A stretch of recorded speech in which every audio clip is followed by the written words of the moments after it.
Aaron Wan-Bissaka's incredible rise at Crystal Palace to the brink of an England senior call-up is all about the Eagles' emphasis on youth development and a timely intervention from Roy Hodgson, claims club legend Mark Bright. Wan-Bissaka, 21, has been outstanding since making his debut a year ago and is on the radar of Manchester City and Bayern Munich. Aaron Wan-Bissaka has not looked back since making his first team debut a year ago. Mark Bright insists Aaron Wan-Bissaka is an example to every kid at Palace pushing for towards the first team, and Bright, who oversees all of Palace's loan players, nearly sent the defender out to gain experience as Wan-Bissaka was keen to get some game time under his belt. Bright exclusively told Sunsport, amazingly on transfer deadline day, January 2018, he asked me if he could go out on loan. I asked the manager and he refused, but as I was telling him, the manager came down and told him, if you stay here you'll be training with Johan Cabaye, Wilf Zaha, and Andros Townsend. You might even get a chance here. That was the last thing he said to him. Aaron Wan-Bissaka was told by Roy Hodgson he was not going out on loan and days later made his Palace debut. Wilfried Zaha also came through the Palace system. England boss Gareth Southgate is a Palace Academy graduate. 5 days later he made his first team debut. I would have sent him out on loan as there were 2 clubs who wanted him and we would have never known. He, without knowing it, gives all those below and in his age group hope that at this football club, if you work hard enough and develop, you will get in the team. Bissaka is following in the footsteps of Wilfried Zaha, Nathaniel Klein, Wayne Routledge, Clinton Morrison, Victor Moses and current England boss Gareth Southgate as Selhurst Park Academy graduates. Palace put faith in youth while tapping into the huge South London talent pool. It's not just about producing players for the first team. The club takes huge pride in the place they hold in the local community. Bright completed the Palace for Life Foundation's Marathon March in October, alongside Chairman Steve Parish to raise cash for club's foundation. Mark Bright and Andy Gray took part in the Marathon March to raise funds for Palace for Life Foundation. Palace Chairman Steve Parish with Angel O'Dwyer, who has benefited from the work done by the foundation. He is fully aware of the influence football clubs have, and when they take an active role in their local community, they can effect positive change. And with the rise in knife crime in London, Palace's role in helping kids can effectively save lives. He continued, we do a great job in the community, just helping youngsters to try and get them on the straight and narrow. We take over the PE lessons. We had one guy, he was so good he ended up working for the club as a goalkeeping coach. There was a launch when the scheme was renamed Palace for Life, and after Steve Parish gave a speech, a girl called Angel spoke and she said how the foundation saved her. She said she was heading in the wrong direction and could not find a way out. Her story is so powerful, and Angel helps others now who are in trouble. We are talking about drug and alcohol abuse. She's a shining light in the foundation and uses herself as an example to others. News Group Newspapers Limited. Mark Bright joined Palace from Leicester City in 1986 and formed a formidable partnership with Ian Wright. Every now and then people come through the schemes. Wilf Zaha came through the Kicks project, where they kept kids off the street by organizing football games. When the kids are off the streets, the crime rates fall. Kids just want to play football. After 4 years at Leicester City, Bright moved to Selhurst Park in 1986 under Steve Coppell and 3 years later helped the club into the top flight. His 6 years at the club saw him hit 91 goals in 227 appearances.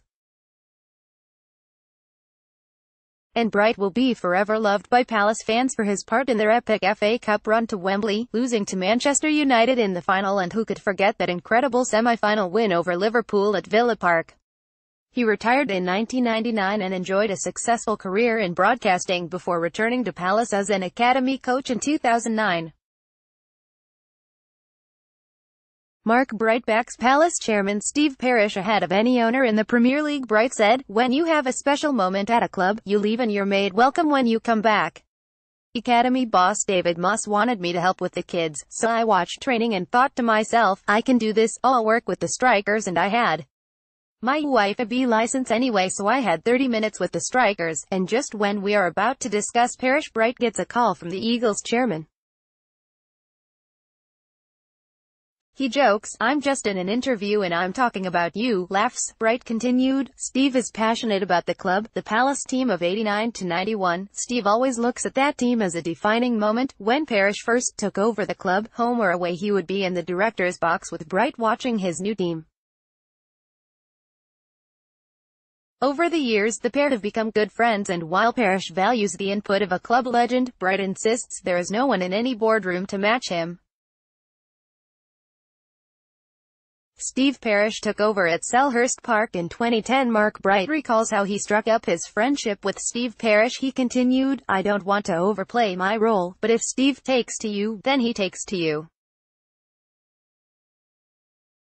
Steve is the smartest guy the first know. People just come to him for advice on anything.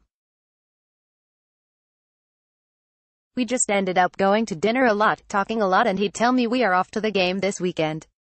Over the course of time he learned so quickly. It's a ruthless business and he's a businessman. That side of things I couldn't teach him. Football side of things, he has a very good idea. I'll back him against any chairman in the Premier League in terms of player knowledge and signings. His favorite is Mahrez. When Leicester came to Selhurst Park and it looked like they were going down, he said to me, if they go down, we should try and get him. I said, Mahrez, he's lightweight, he won't do anything for us, we need a bit of power, he's not a Palace type." Steve Parrish told Bright Palace should sign Riyad Mahrez. Bright disagreed and Mahrez went on to win the Premier League the next season. Next year he wins the Premier League and is Player of the Year. Bright knows about struggle and rejection. Told by Port Vale he was not good enough, he proved them wrong when they took him back from League Town. Vale sold him to Leicester City where he found it tough before joining Palace in 1986. And from Bright's perspective, there are a lot of talented kids in the system, but too many lack fight. He added, I don't think there is the adversity, they don't struggle, you don't see the fight in them. Why? Society has changed, look at the things that were around when I was playing, things are no longer acceptable. When I was finishing my career at Charlton, I saw three players who I knew were different: Jermaine Defoe, Scott Parker and Paul Konchesky. Scoot Parker was a youngster at Charlton as Mark Bright was coming to the end of his career. Parker joined us at 16 and in training, and I was one of the senior players, and you try and pass on your knowledge, you give them a dig, you shout at them, and Scotty didn't like it, it threw him a little bit. The reality of coming into a first-team environment was tough where we are trying to win games. He was taking chances, trying flicks and dribbles, so I put him right. And he came to and said, can you not shout at me, can you just talk to me? I said, I'll treat you like I treat everyone else.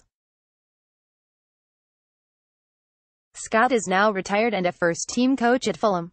He tells me you can't talk to the young players the way you spoke to me, in an uncompromising way, using foul language. Crystal Palace defender ManUtd reveals his amazing secret handshakes with the whole team. You have to emphasize to them how important it is. You can't do that in the first team. You will lose games. Before, it was tough love from the senior players to make sure you survived. So while Palace provide a genuine pathway to the first team, some will grasp the chance with both hands, while others will earn good money but not push themselves to be the best they can be. Bright continued, if you switch off you will leave, we will not keep anyone who isn't motivated. In this job, you need to be motivated, and get up in the morning and enjoy coming to work. Our manager is in his 70s, he doesn't turn up late, he turns up and is enthusiastic about what he wants to do. Roy Hodgson is as enthusiastic as ever at 71, so there are no excuses for young players not to work hard, says Bright. So you take your lead from the boss. If he is enthusiastic and passionate about what he's doing, then so should everyone else. In football and in life you will find your